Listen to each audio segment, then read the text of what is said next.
Launching Barter in Business with Tirzah Adrian. Tune in and take a listen on the local connection about what she's up to. Let's get into it.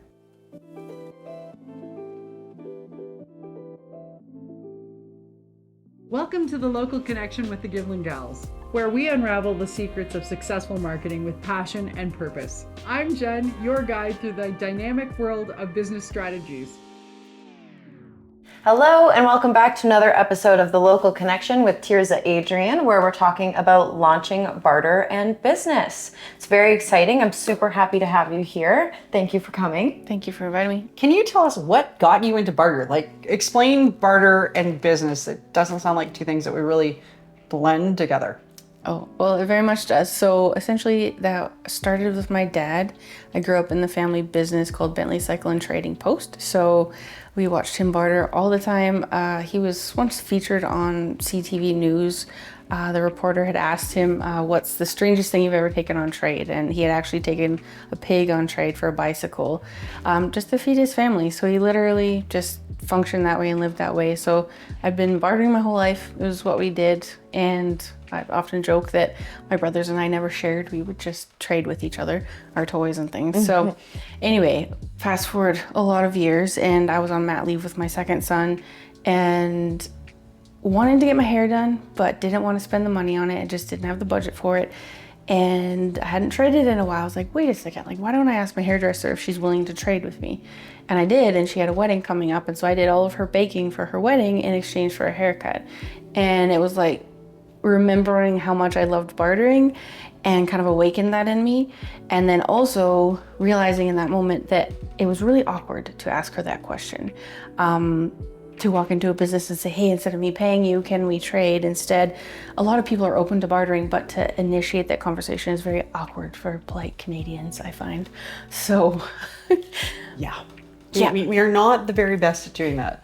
In terms of like people being able to exchange certain services, like what services do you find that people are most often trading? Because I know with the film and television industry, this is not new for the artists because starving artists is a thing and we're all trying to get them paid. But if you can have a photo shoot and a photographer, this is pretty normal. But for the rest, maybe not so much. So yeah, absolutely. So essentially, I started my own business swapping app and then partnered with BarterPay, which is Canada's largest business-to-business bartering company. So we have a selection of businesses that are on the system, and my title as a barter coach is essentially to help them barter. So I'm not handing them a website and saying, hey, go have fun. I actually help them walk through it and do it. So some of the examples we have is I've got a lawyer on board where she's offering her family law services in exchange for a website, but she's not doing a direct trade because the person that's coming to see her for family law doesn't offer websites. So we actually have barter credits. So one barter credit is equivalent to $1 Canadian and is essentially another form of currency. So it's a way to optimize businesses' downtime and their spare capacity. So she is offering up her services to this family that needs family law, and then she can spend those barter credits with a marketing firm that is offering websites. So that's one example of an exchange. Things that are very popular within the system. Our websites have so many people getting websites right now, marketing and advertising, housekeeping. Like, it doesn't have to just be for business. Getting your hair done. I just got my lashes done. I've got people that are buying tickets for really expensive events where they couldn't necessarily afford the ticket, but they can through barter because they've offered up their services for it. So the possibilities truly are endless. We could talk all day about what's available, but yeah, it's a very outside of the box way of thinking about doing business and growing business, which is why I love it.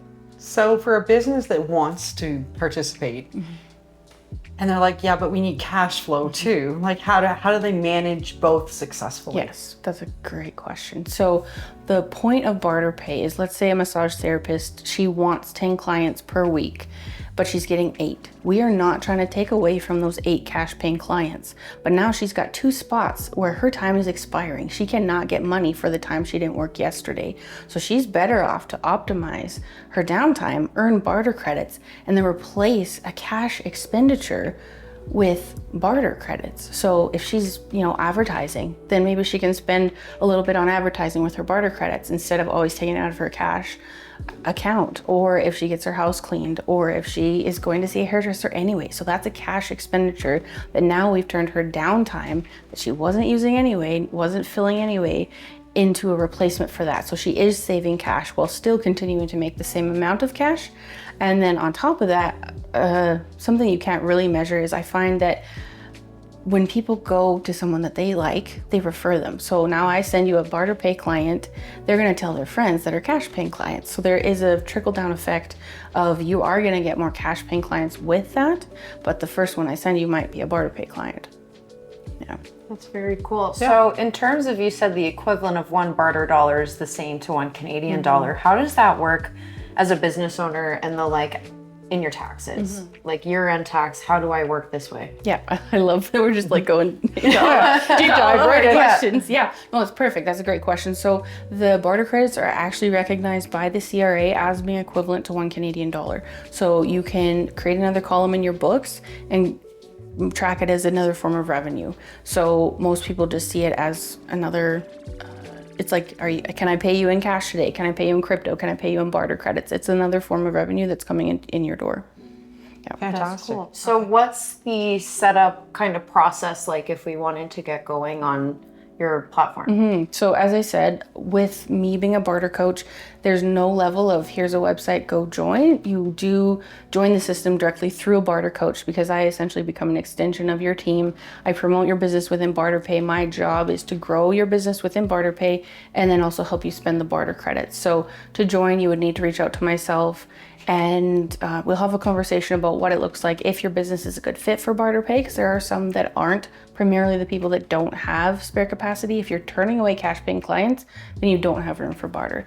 But if you do have any level of spare capacity with your time or product, so if you are a product-based business that is discounting things to get it off the shelf because it's out of season or going to expire, we can sell it for full price on barter, earn the barter credits, and then again, put it back into the business with something that you were spending cash on anyway. So essentially just contacting myself will be the best way, just so we can make sure that your business is a good fit and kind of do a vetting process we have high quality businesses and I want to keep it that way so we can continue the amazing referral process. So how far into it can you go? So say I need a new fence in my backyard and I want my kitchen done and I want some painting done and I'm thinking, you know what, I'd really prefer to do it on barter. How far into that process can you go before somebody goes, wait, hold on a moment, please. You've expended, you're getting too far into credit situation. There is no such thing as too far. Okay. So the company BarterPay has done one process where they did the house that Barter built, and I believe that 80% of that was all through barter credits. And as I mentioned, the second part of my job is to help you spend the barter credits. So I ask my members for their wish list. So you just, everything you listed would be your wish list. If we don't currently have it within BarterPay, then I'm gonna go start seeking out those businesses so you can spend your barter credits on the things you actually need and want, rather than, well, here's what we have, too bad if you don't like what we have. So it's very much a build it as we go based upon what the members are wanting. And like right now I've got a puppy for sale. I've got an airplane for sale. I've got everything you can imagine. We've got vacation opportunities. So it's just, the sky isn't even the limit, I guess I like to say, because there's so many options. So whatever you want, I guaranteed someone's purchased it through BarterPay. So I'm guessing this is going to make for one hell of a show because you're going to have the same question thrown at you that was thrown at your dad. What's the strangest thing you've had bartered so far? So what is the strangest thing you've had bartered so far? I would say the fact that this business owner is willing to put her airplane up is probably going to be the biggest one, and I actually have a fair bit of interest in it so far. That's pretty incredible to me. What type of airplane? So it's a Cessna, it's a 4-seater, it's located in Calgary, and she's willing to rent it out or also sell a portion of it. They're willing to bring on another partner into owning it. So wow. Yeah. Cool. Okay. Yeah. That's... Anybody wants to own a plane? Yeah. In a business that we used to own in Ontario, we used to engrave things, and the strangest thing we ever were asked to engrave was a toilet seat. Now, it was not used toilet seat. We were very clear on that first. So it's always interesting to come across the interesting things that people want to have as part of their lifestyle. Everybody's so creative these Yeah, days. the toilet seat was a lot. I'm like, okay. But I gotta say, a plane would definitely be cooler than having an engraved toilet seat. We put the engraved toilet seat on the plane. Good idea. Good idea. So, when is your show launching? So I believe it is launching September 5th, if everything goes according to plan. Yeah. Fantastic. And what will we be seeing on the show? So basically, it will be about me featuring my BarterPay members that are actively using the system and loving it and have success stories that we can talk about. So some people, and the whole premise of it is such a mindset thing. So when people are those outside of the box kind of thinkers, they are willing to kind of push past their limits of, if I want something, I have to have money. Whereas, wait a second, like there's this whole world outside of this money box.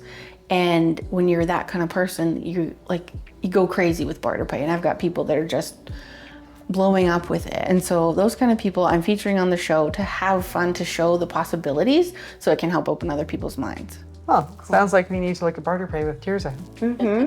Yes. Well, you'll never know. You might see the Givlin Gals on BarterPay. That might be something special. Yeah. We can do consulting, we can do photography, we can do Marketing. We can do a lot of stuff. So, Tirzah, this conversation is certainly not over. But if they wanted to find you, because we've said a few times that they should reach out to you, how would they find you? Yeah, probably the best way would be Tirzah at barterpay.ca. So that's Tirzah, so your brain isn't panicking. Tirzah at barterpay.ca. Fantastic. And thank you again so much for being here today. It's always a blast, and I can never keep track of how quickly the time goes by. I'm like, I have more questions. Oh, well, guys, you'll have to wait till the next one. Awesome. Thank you so much, ladies. Thanks for coming. And stay tuned, everyone, for our next episode with Carla Berezowski from Alberta Indoor Comfort. We're really looking forward to getting our indoor air really, really pleasant. Thanks for tuning in to another episode of The Local Connection. Remember, implement those marketing gems and watch your business soar. I'm Jen, signing off with inspiration. Until next time.